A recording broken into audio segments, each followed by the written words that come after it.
Hey, everybody. Tammy Ebright here with Tuesday Tips to Unleash Your Amazing Life.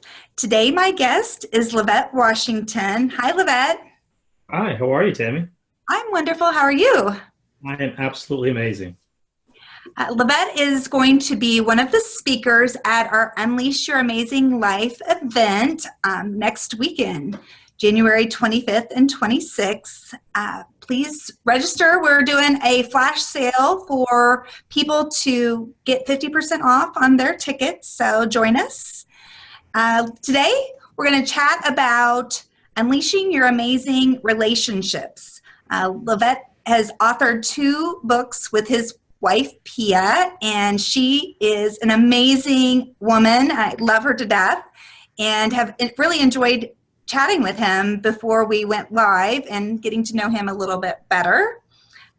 So tell us a little bit more about how we can unleash our amazing relationships.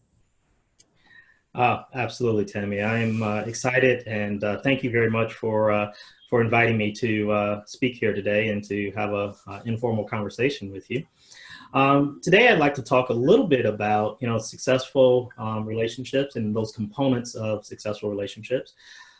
Through the research that my wife and I have done on preparing for our book, The 5 Essential Elements of a Successful Relationship, as well as our book that we co-authored together, Shades of Love, Profiles of Successful Relationships, there were some common themes that began to emerge. And so we wanted to take the opportunity and share some of those themes that we've learned through the research of the book, and hopefully point out some tips that will help people in their everyday relationships. Awesome. I am really excited to dig into this information. So what are the 5, or what's the first key essential to successful relationships? It's interesting that you asked me that, Tammy. People I often ask in just kind of everyday conversations as we're talking, they say, well, what do you do? I say, I'm a relationship coach. I help people with their relationships. And I asked them a simple question. I said, if I was to ask you, what is the most important component of your relationship? What's the foundation? What's the bedrock that you would say is the most important thing within your relationship? And it's interesting. I would say roughly 50% of the time, people will say, oh, communication is absolutely important. And then I'd say roughly about 30% of the time people will say, oh, love is the most important thing to have in a relationship. And then undoubtedly you get a few stragglers that will say, intimacy or sex is important. But it's interesting that less than 1% of the people actually hit on the first fundamental element of a successful relationship. Really? And I'm going to pose this to you. If you think about a relationship, if you think about your best friend, your partner, your friend that you communicate to every day about your ups, your downs, your trials, your tribulations, that person, above all else, you trust them. Yeah. Trust is the foundational element of every single relationship. I've spent over 20 plus years in corporate America working with corporations large and small and helping them to build teams. And one of the things in helping them to uncover what does it take to be a successful team, some of those same elements I've been able to uncover, and it says those same elements exist within our personal relationship. Because if you think about a team, for example, a team is nothing more than a relationship between individuals or groups within that team. But it's still, the basis of it is a relationship. And the basis for high functioning teams, or the basis for team success, is trust. If I take it back to the example of your best friend, the reason that you communicate so openly and honestly to your best friend is because you trust them. And if you don't trust her, then she's not going to be my best friend anymore. That's exactly it. And I tell people always, without trust, you do not have the basis for a relationship. You cannot have a successful relationship without trust. So the number one essential element of a relationship is trust. And so if you think about, your relationships, and if you think, oh, well, I don't tell my partner everything, or, I'm not sure how my partner is going to react to something, I challenge you to really question, do you trust that person with your most intimate, darkest, or, your secrets? So trust is the very first fundamental element. Well, I would say that makes a lot of sense. And I probably would not have thought about trust because I think that we maybe think that that's a given, but Mhm. you're right. Like, you really have to really trust somebody and feel safe with them, because like trust equals safety. And when you lose trust, it, really damages a relationship. Now, have you found that when people lose trust in a relationship, that you're able to help them gain that trust back? Absolutely. There's some tools and techniques that we can help people to build upon that trust. But Mhm. let's face it, trust is like a vase. Once that vase is cracked, I can bring in a team of people to put it back together, and it may appear to the naked eye that it is in pristine, absolute condition. However, when you come up close with the microscope, you'll still be able to see those fine little cracks within the vase. Trust is like that. It can be repaired, but it will take time. Those elements will still be there, but it doesn't mean that you can't have a successful relationship if the trust has been shattered in some way, because you can build it back up. So people just need to always think about their relationship, and if what they're doing would be something that would break trust, and be cognizant of that, for sure.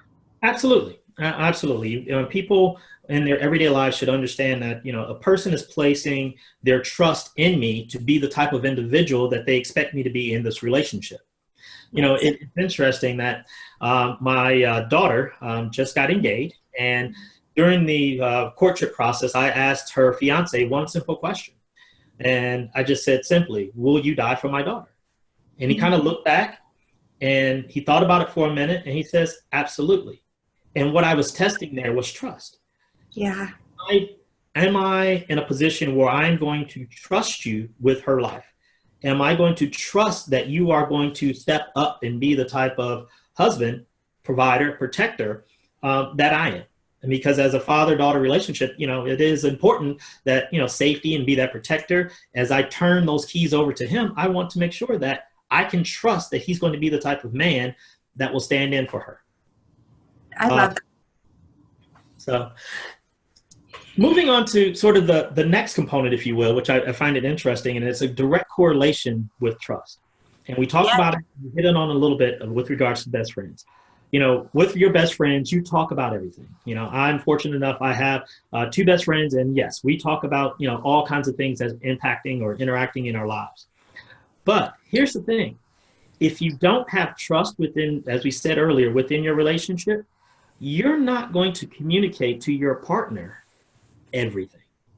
You're going to hold back that little part of who you are that you so happily share freely with your best friend. So if you find yourself that you can't tell your partner everything, I don't say look at your partner. I say look inwardly towards yourself to understand what are the barriers to trust that is preventing me from communicating freely and openly to my partner. I love that. I know that we all have stuff, right? Like, we don't get through life without going through some kind of stuff. It has its challenges. And communicating and trusting someone is important, but that goes back to trusting yourself and like letting go of healing yourself, like working with somebody and letting go, unleashing, letting go of whatever is holding you back, because it's not uncommon to have things, and you should feel safe in sharing that with a trusted advisor, coach, mentor, and helping you work through your shit so that you can communicate and just show up as the best version of yourself each day. Like, it's a process, but each day show up as the best version, for sure. Oh, absolutely. And I think you hit the nail on the head, is that, sometimes it does take working on yourself to ensure that you have cleared your background, your baggage, if you will, before you enter into a relationship. Oftentimes, people would say, I'd hear people say, oh, you know what, I'm not ready for a relationship. I applaud them for saying that, because what they're really saying is that, you know what, I have some stuff that I need to work on myself before I can jump into a relationship and be the person that I need to be. It's better to do that than to jump in a relationship and not have that trust, not be able to communicate, and your relationship would be doomed for failure. For sure. And, the people that we attract into our lives are our mirrors, right? So if you haven't worked through your stuff, you're going to be attracting somebody in that is going to show you where you're really injured at. Yes, that is very, very true. And I think, my wife says it very eloquently in her book, kind of attracting the type of person in a relationship. And that when you put out that type of energy, or you're attracting, or you're putting out that type of, or you're vibing on a certain frequency, those types of individuals will come into your lives. And those aren't the type of people that you want to come into your life. You want people to come into your lives that you do have a open flow of communication, someone that you can trust with your most intimate, dark secrets, or open, desires, if you will. Well, I always tell people, you won't communicate openly and honestly until you know that that person won't judge you. They will understand from which you're coming from. And it can be big things, it can be small things. But in order to openly, honestly have communication, you must trust that individual. And you must understand yourself first before you can really open yourself up to that type of relationship. For sure. Okay, so we have trust, we have communication. So what's number 3? So here's the one that, people typically always want to jump to right away. It's like, oh, I've been dating this person for the last 30 days and now I'm ready for a commitment. Okay, so you want to have a commitment with somebody that you don't trust and you don't tell everything to. That sounds like a recipe for success. I'm still choking. But commitment is that next level. Oftentimes people think of commitment in the simple of I love you, you love me, and they typically think of it as, that love component. Well, our book entitled Love is Never Enough talks about why love is not enough to sustain a relationship. Just saying that I'm committed to someone is not enough to sustain that relationship. You're never really going to commit to anyone or any relationship that you don't trust. It's like having a circle of friends, or you think back to the teams, right? Those teams also have teams within teams, or what we typically call cliques. Well, there's a certain level of trust and a certain level of commitment that is made to each one of those individual groups of teams or cliques that you make. And why is that? Because you understand the level in which you can trust them, you understand the level in which you can communicate, and therefore you understand the level of commitment that you're willing to make as an individual within that relationship or within that dynamic or that team. And so that third element is commitment.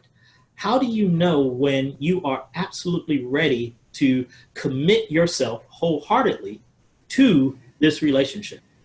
And I would say that if you don't have trust, if you're not communicating openly, then you really cannot be in a place to commit yourself 100% to that relationship.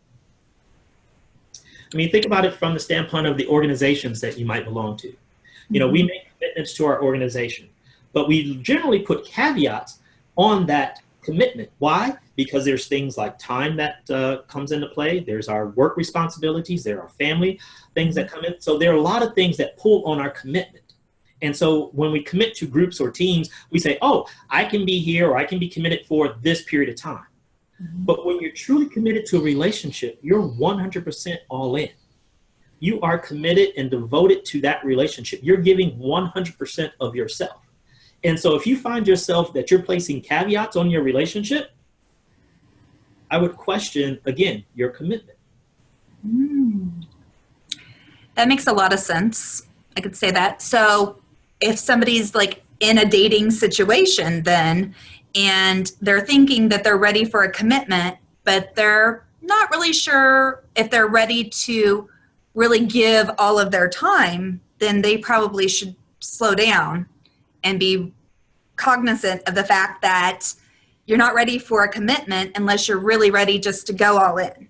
That's correct. I mean, you have to question yourself and says, what's holding me back from that commitment? What's holding me back from pledging or devoting 100% of who I am to this relationship? And if you find that you are having issues with that, then you really goes back to working on yourself, understanding yourself.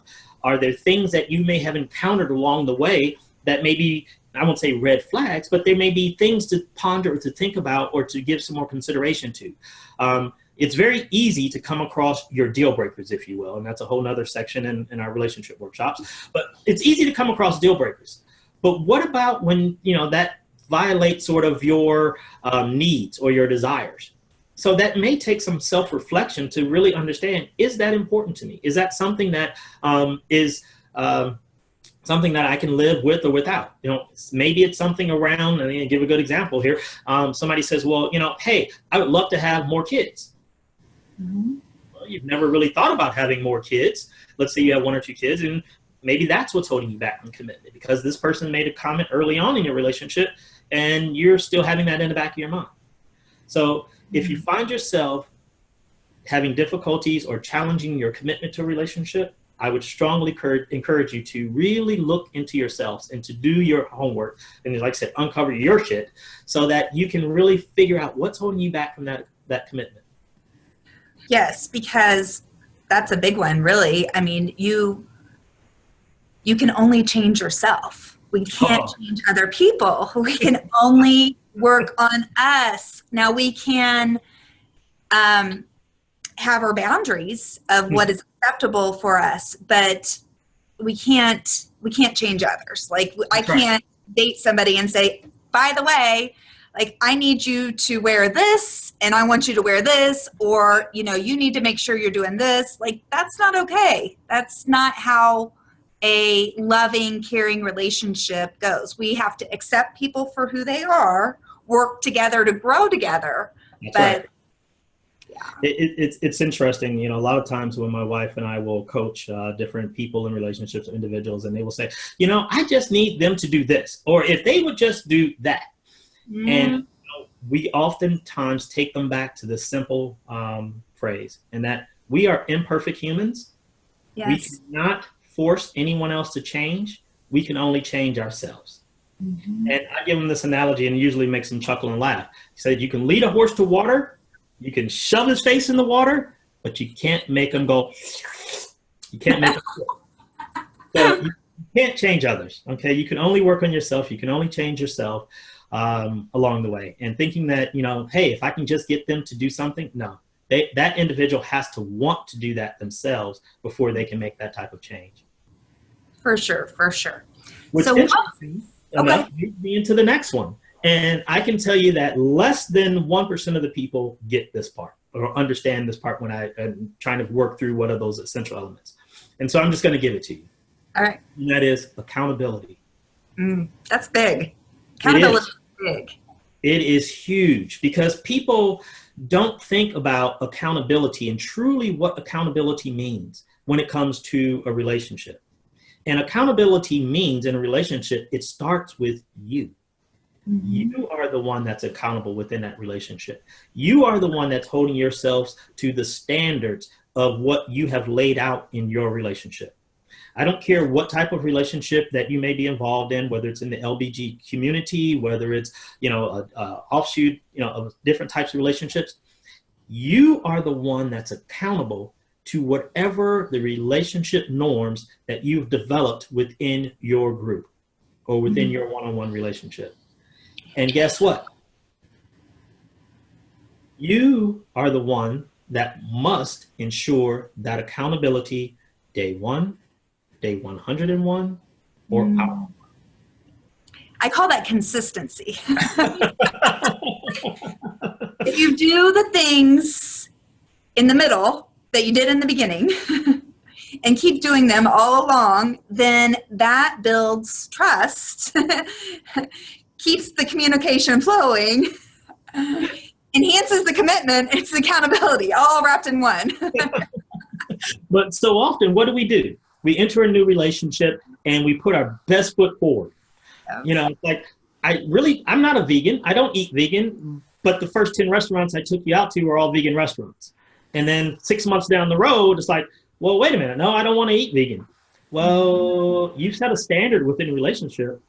So you need to be accountable for what you've done to set that standard. So I just use that as one example, but accountability, like I said, it starts with you. You hold yourself accountable within that relationship. You can discuss and talk accountability with your partner in terms of what that means within your relationship. One thing I like to point out here is that no two relationships are the same. It's like a snowflake. You know, each relationship will have its own parameters, its own dynamics. No one is ever perfect. No relationship ever is. But when people, you can't compare your relationship to someone else's relationship. So, you know, you might hear, you know, Joe say, well, you know, I wish my wife would do this. Or, you know, you might hear Sue says, you know, if Bill just did this. Well, those are two different relationships. And so what one would be accountable for in one relationship will be totally different for what they will be accountable for in another relationship. While there may be standards and norms that you would expect, but if you don't communicate those things openly and honestly up front to set those types of the standards for your relationship, then guess what? You're going to miss out because you may think you're accountable, but guess what? Your consistency has changed back to your normal behavior. And so now you're thinking, oh, well, I'm accountable to myself and this is how I do things. That now is not consistent with your relationship. Yes. For sure, I think that it starts with like a lot of times people will, you know, because I'm dating and have been, you know, off and on for a minute. And I guess a pet peeve of mine is that you get, you know, 30 days in sometimes, and like the good morning texts that you might get or the phone calls or the evening conversations, those go away. And so if you have set those boundaries, then how do you overcome those challenges? Well, the number one thing is you have to communicate. Oftentimes, you know, people will allow something to fester. They'll see a change and they won't hold the person accountable for that change. So to your point, it's like, well, you know, I used to get good night texts. I used to get good morning texts. What's changed? What's evolving? What's happening? And sometimes there is a logical explanation for it. Sometimes there's not. Sometimes it's just an oversight. There are different phases of the relationship. You know, people look at that kind of initial kind of forming of a relationship, and there are things that are normal for that will change as the relationship grows and mature.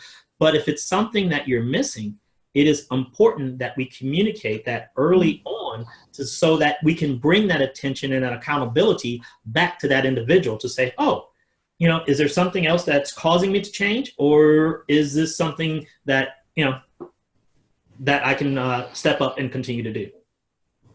Yes, I'm really good about that. Communicating. Communication. Got that one going. A friend of mine actually said to me, well, Tammy, you should not communicate that so soon. I'm like, why? Like, nobody's going to know your boundaries and what your expectations are if you're not having open conversations. Like, if I have to not be who I am in a relationship, then I'm not going to be in that relationship. That's exactly it. You know, it's interesting that people oftentimes spend more time planning their wedding than they do their relationship. Yeah, or their life. Or their life. Absolutely. Absolutely. So what is number 5? Number 5 is typically the one that people want to jump to right away. And that is intimacy. And you call it sex, call it whatever, but it's true intimacy. And here's the big differentiator. I wish I could provide this Venn diagram that I've shared on my Facebook page with people. And you look at the different components. You have love, you have sex, and you have friendship. And to achieve that true intimacy within your relationship, you must have a good grasp and understanding of these other 4 fundamental elements. And they must be a component of that relationship to have true intimacy. And it moves much beyond just the physical intimacy. It's the mind, it's the spiritual components of intimacy. And oftentimes, you know, we equate it to the sex and, okay, you know, the first night we've had sex or the first week we've had sex and therefore we must be intimate. No, you just have a physical relationship. Right. True intimacy comes from understanding your partner's deal breakers. It's understanding that you have the trust from your partner. It's understanding that you can communicate openly and honestly within your relationship without reprisal. It's about knowing that, hey, I am accountable to myself and to this relationship.